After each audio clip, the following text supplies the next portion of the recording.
Throughout the years of gaming, The Legend of Zelda continues to thrive and evolve with each stellar release.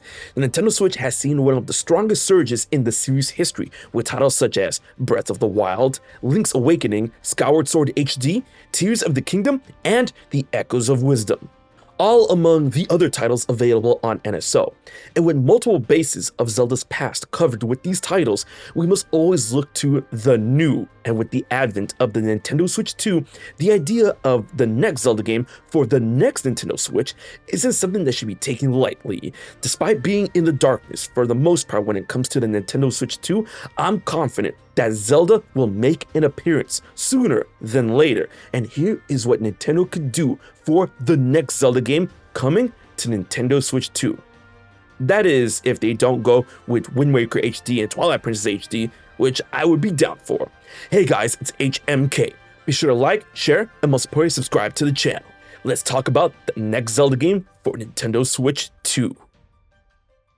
The first idea is a completely new Zelda game, right? Of course. Relatively recently, Nintendo has been no stranger to the idea of completely developing a game in secret, sitting on it, and then revealing it and releasing it within that of a year. I mean, they didn't do that with Tears of the Kingdom, but they did do that with Echoes of Wisdom. So if a completely new Zelda is going to be the next Zelda game, then I'm willing to bet that's pretty well into development. And when I say a completely new Zelda game, I mean in the idea that it's not derivative of an existing game or a recent game, such as Breath of the Wild, Tears of the Kingdom, or Echoes of Wisdom. But while the next game shouldn't be complete derivative, of course, it has to take elements from past 3D Zelda games, along with some other titles that I have felt did the big open world justice. And hold on to your hats, specifically I'm talking about elements from Xenoblade and Elden Ring, where you combine elements from those two games along with other games into the open air adventure that Tears of the Kingdom and Breath of the Wild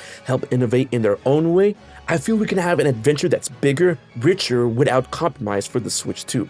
Although I love the seamless travel of Breath of the Wild and Tears of the Kingdom, I wouldn't mind the idea of zones that could be a combination of what you find in Xenoblade Chronicles and Elden Ring's approach, in which, while open, they require sequential unlocking and discovering, which can help elevate the idea of wonder, especially if there is a set number of options of arriving in each specific area that offers dungeons, sub-dungeons, shrine equivalents to continue the sheer sense of volume found in Breath of the Wild and Tears of the Kingdom, but apply it in an adapted way. Along with this, offer other elements such as expansive pedias like Collectopedia, Monsterpedia, maybe Weapon and Armorpedia, in which these will put the compendium to shame that offers rewards in offering multiple resources and drops a number of specifically slain enemies and finding specific secrets in the world in order for you to reap rewards. Pretty much how like Xenoblade 3 Future Redeemed did it. Going off the rails, town management, bounty, and mission boards. Take that Bomber's Notebook from Majora's Mask and go crazy with it. Bring us arenas and coliseums that feature very specific challenges and enemies you can only find there. Dungeons with loose yet required progression.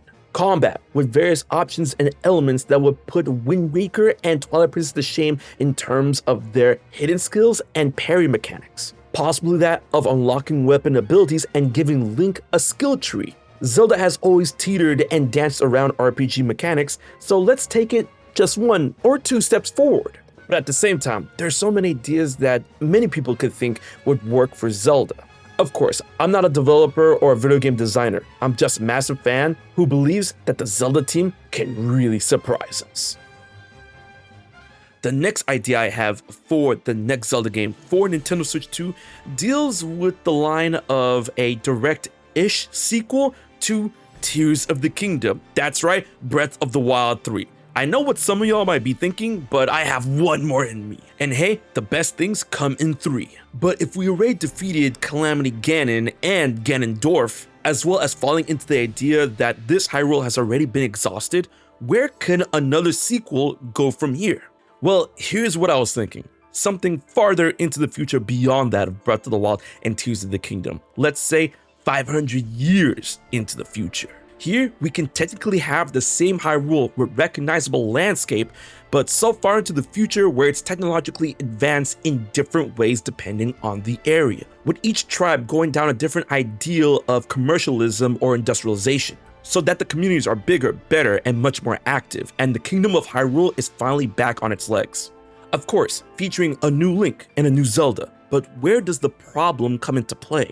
I mean, given 500 years, Ganondorf or Ganon should be able to reincarnate by that time, right? Well, I was thinking something else entirely.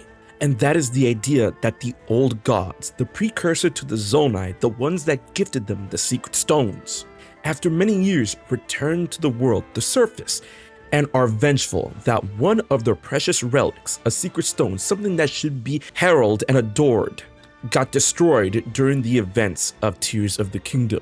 This advent could possibly coincide with the return of Ganon or Ganondorf in a game like this, but all this could lead to a greater potential cataclysm because I'm thinking in the lines of each of the secret stones that already exist could be used as a base for each particular tribe's providence. And then with the vengeful old gods returning, they could probably use the secret stones against those particular nations.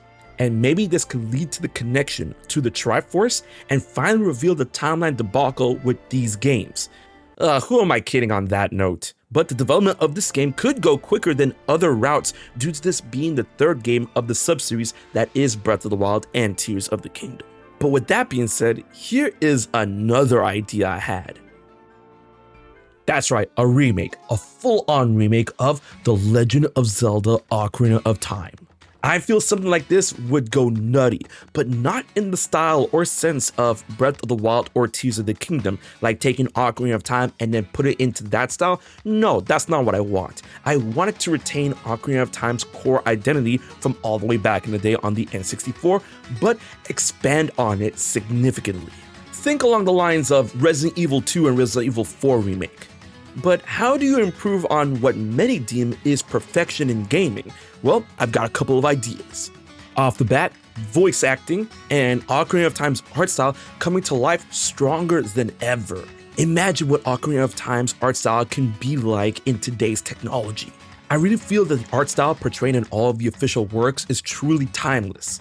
Ocarina of Timeless. Get it? And beyond that, of course, a bigger landscape. Of course, keep all the familiar points in Hyrule, but tweak it so that they're all bigger, denser, and of course, more beautiful. Have a broader story, maybe take some cues from the manga, and have side quests that feature key characters like the sages and the homies, in order to expand on each of their own individual stories, their relationship with Link, while also adding a sense of direness and fulfillment when it comes to the overall story. And these side quests can offer things like exclusive enemies to fight against, like revamped bosses and new foes that will only appear during this story. But of course, adding new enemies and revamp the main bosses of the overall story would be amazing as well. And of course, bring in some new items, maybe add a dungeon or two or three, and possibly the integration of Twilight Princess's and Wind Waker's combat options in terms of hidden skills and the parry mechanic. Contextual cinematic attacks and finishes for specific enemies, as well as abilities on your horse Epona that was missing from Ocarina of Time that's taken from Twilight Princess, Breath of the Wild, and Tears of the Kingdom. I feel all that could have Ocarina of Time reborn in its ultimate way, while of course introducing the story to a new generation of Zelda fans that became fans thanks to Breath of the Wild and Tears of the Kingdom. And speaking on that point, I feel that this is a great time to talk about the fact that there are so many new Zelda fans that Nintendo could really take advantage of with this next Zelda game on Nintendo Switch 2. What did you think of these ideas? What ideas do you have for the next Zelda game? Leave it in the comment section below and be sure to like, share, and most importantly, subscribe to HMK. New videos every week, and you know we're gonna make it big into the Nintendo Switch 2 and the next Zelda. So until then, this has been your boy HMK, and I'll check you guys later.